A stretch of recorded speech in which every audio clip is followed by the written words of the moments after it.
Hey folks, and welcome back. I'm Outback Gamer and this is my weekly roundup. This week we're going to feature the only thing I've been playing the guts out of lately, which is Final Fantasy Online 14. It's an MMO, roleplay oriented with multiple jobs and multiple races. So, what you're seeing here is a trial featuring a really big dragon boss. So to keep things interesting, we're going to just call this the biggest boss of the week. He's massive, like, seriously, we're barely the size of his toes there, like, I think we're under him. Although that turtle guy looks really, really sweet as well, so, something to remember. Big turtle guy, looks cool. I definitely wouldn't say no to that in real life.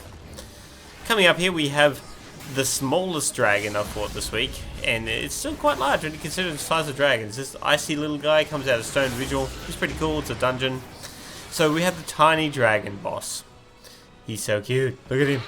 You get him with Robbie's belly. So, coming up next, we have the ghostliest dragon of the week. This guy here, he's a dead dragon soul who's trying to hurt us. We're just going to call him Ghost Dragon Boss. He's like apparently the first dragon or some crap. Very integral to the story. I'm sure you'll realize it if you end up playing. You'll end up loving that guy. He's pretty cool. So, here we have the creepiest people of the week.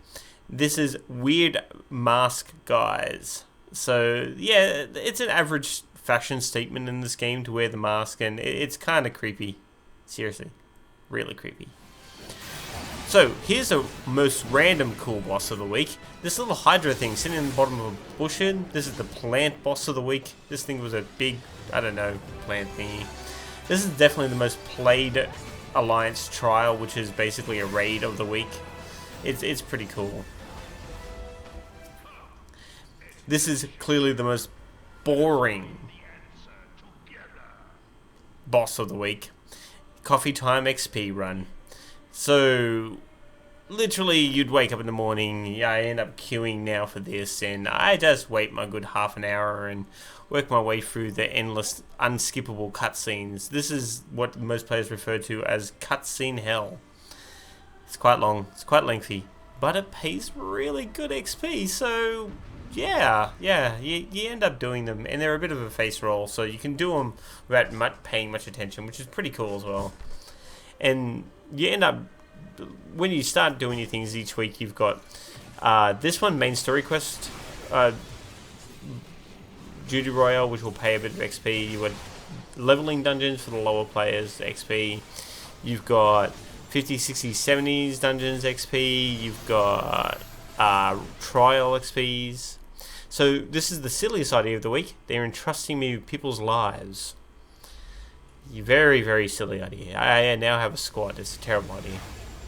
This is one of the cooler bosses of the 50s content. A Leviathan. I'm going to just say the water dragon. You get serious whale hunting themes when you're killing this guy.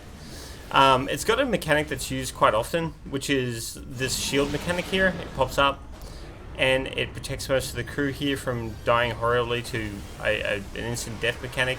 You'll see this is pretty often in a lot of these games, that this mechanic will exist to bring a shield up to stop a wipe mechanic. Now, I think it's really good that you get used to it now, because later on, woof, it gets way worse. So here we have the coolest boss of the week, the little undead Gluboo guy. He's so cool. Best boss for me. Hell yeah. He wasn't even that interesting, he just ate people. This is definitely the worst boss of the week. Most messed up boss for sure. So bad. So bad. Titan. So this is one of the cooler mounts of the week, the airship. Yes, we push through Heavensward content. A lot of it's dialogue. So cool. This is Little Big Planet. Now, why I call it that is because every boss starts off really tiny and then gets really, really big, really, really fast. It's so funny. This is my Dancer. Yes, Dancer.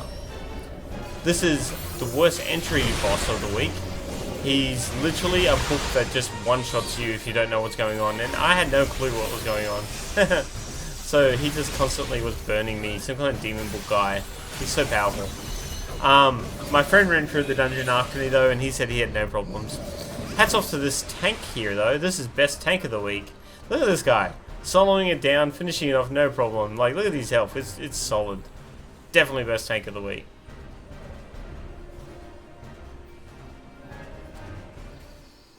Here we have the coolest boss of the week. Nah, the most random trial I've actually gotten given was Shiva.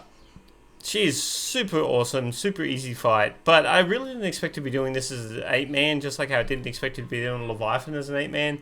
So this was like a shocker when I pulled this on. I was like, oh god, am I actually going to be able to do this or not? Here we have the worst wipe of the week for me, I guess, was being boot and doing this on hard mode, so we'll push it along as fast as we could. And we died on the bridge, but we got on the second go. This is the second go. We did much better. Best wipeout at least, anyway. So run, Forrest, run! All the way to the end, escape the burning bridge, DPS down the ads, and live. That's the plan there.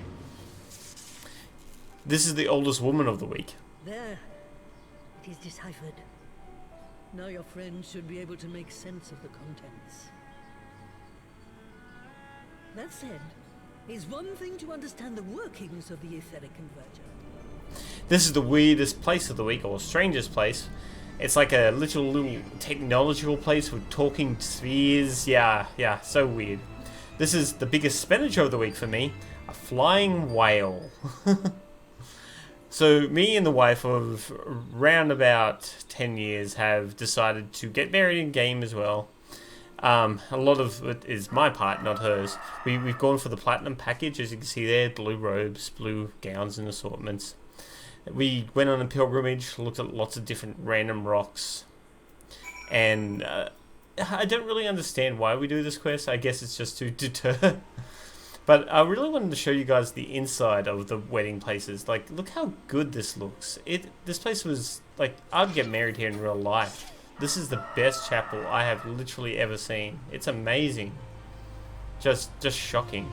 And you can actually customize everything as I'm showing here. We made the rug red, all the flowers blue. This is the FC of Daniel Young.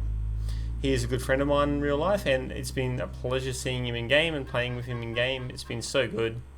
I'm now part of his FC. I bought a house. I bought my first room there for 300,000 gil. If anyone's ever wondering the price to buy a room in the FC, it's 300,000 gil, which isn't that bad, really.